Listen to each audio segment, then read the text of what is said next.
Yesterday I said that OpTic would never be the same again, but damn! I didn't think this was gonna happen and happen so soon. Within the past 24 hours, the rumors around OpTic Texas have come from like a wild fantasy, turning more into a reality. Dashy, who was previously OpTic Dashy on Twitter, has now changed his name to just Brandon, and has left us with this cryptic messages of the Fast and Furious departure, and the comments with formal saying that he appreciates him more than he'll ever know. It just leaves us wondering what the hell is going on. I mean, obviously Dashy is a crazy talent and losing him is gonna hurt, but he's definitely been surrounded with a little bit of controversy around his work ethic and his complacency within the game. To me, the craziest thing is this is not gonna be the only change going into this, because seemingly Illey is out too.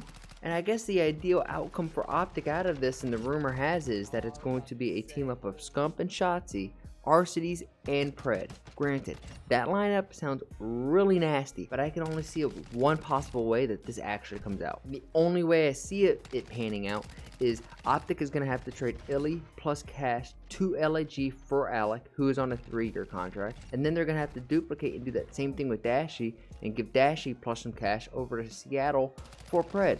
And what's crazy is I see that being way more likely of an option than the trade with LAG, just because with Alec, that is such a large buyout. Pred is on the final year of his contract, so at the end of the year, he can walk away free. So as of right now, Seattle can get a pretty penny for him, especially with his performance at this past major. They could trade him for a premium, even though he's on his last year, and the longer they wait, the less value that he's actually going to have, even if he does perform well. But let's say they do that. What would happen for Seattle Surge? Their lineup would become Dashy, Lamar, Mac, and Sib. Still 4 very talented guys, but I just don't think that team pans out. And then we would have to look at LAG. Like I said, Alec is on a 3-year contract, but let's say they do make the trade. They trade Illey plus 3 bundles of cash for Arcitys. Does the team of Illey, Hook, Spark, and Neptune sound like a winner?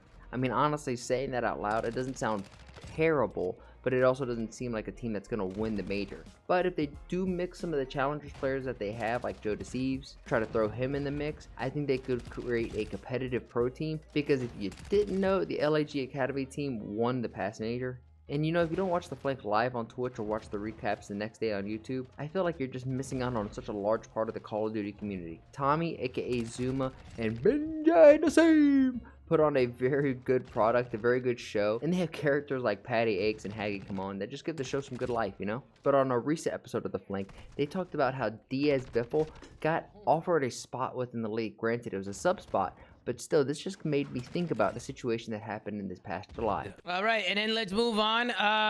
Then we had some rumors of Biffle getting offered a spot on a CDL team. What, bro? It's true. He got offered a spot. He declined it. Wait, seriously? Yeah, no, he actually got offered a spot. Like Hector came in here. Hector sub spot. Yes. I'm guessing when he gave me the team, he doesn't want to leak the team out because he feels like that'll be disrespectful to the team that offered him the spot. Why? But I'm guessing it's a sub spot. Wait, now I gotta do some digging. I gotta know what team it is. It's a sub spot, bro. I love Biffle, but like I seemed like he was just like, I appreciate the offer, but I'm not like a respawn grinder right now. This is like not, you know what I mean? He's not grinding challengers. Situation. Does he have to? If he already got off their spot, could he potentially just keep playing Warzone, take the spot, take the contract, and then if worse comes to worse, if he has to come in, he comes in? No, sure, but if he's not playing challengers, I feel like that is a waste of fucking like resources for a CDL team. Not that I don't think the guy could be good. That's besides the fact that he needs to be playing. He needs to be playing challengers. It would be less disrespectful than when Florida had OpTic Maniac on their sub spot. Oh yeah, it's not even comparable. That was insane. That was absurd. That is insane. Why would he leave Warzone though? Warzone that's why he declined it. Yeah, I would do it too, bro. Warzone has like weekly $25,000, $100,000 tournaments. You got Porter every day.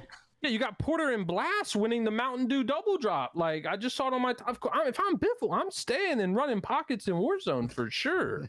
Oh, did they win? Did Porter and Blast? They won that. They won the 2v2. I think so. It was on my timeline earlier. And you know, want to know what else they're doing in Warzone, Pat? You want to know what else they're doing, Slayer? They're making updates to it. They're making constant updates based on what the community's saying, bro. I don't know about all that, No, but they Yeah, are. y'all They, played the nah, new they spawns? are though. They were bitching about loadouts, and now they can get loadouts like really easily. They updated it for them. This past July, you had the CDL pros kind of throwing some beef and shade over at the Warzone pros, saying like, what is a Warzone pro? And it was nice to see the Warzone pros come out and say, yo, we don't want none of this smoke. And the 1v1 of Aiden smacking around Civ is something I won't forget for a while. However, there is an org out there that saw Diaz Biffle and said, hey, if this guy puts in the time, he could actually earn a starting spot, so let's give him a sub spot within the league. And then you have Krim, who's out of the league, still has the ability to be able to compete in the league. He's out winning 25k Warzone tournaments. So I think my original take was pretty spot on with all of this. Warzone pros and CDL pros, guess what? They're both Call of Duty pros, meaning they're both nasty at Call of Duty. And if either one of them committed to one side of Call of Duty, that they could be competitive and thrive in that field. To me, it's kind of like comparing NASCAR and Formula 1. It's like comparing an apple to an orange.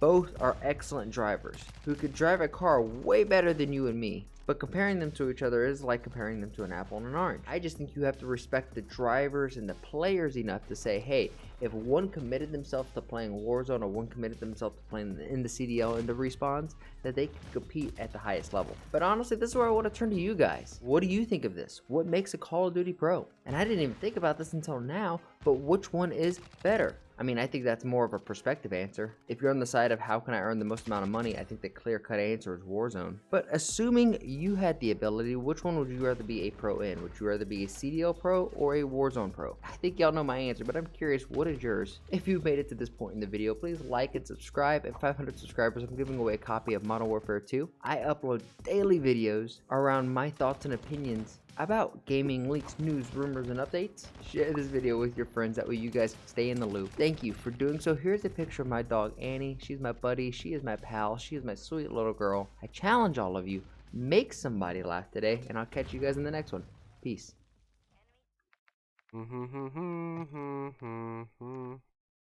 Oh shit, shrimp. Oh shit, shrimp.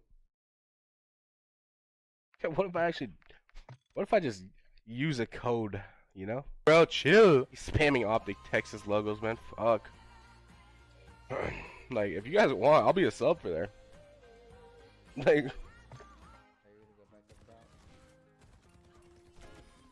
Yep, nope, not in my house.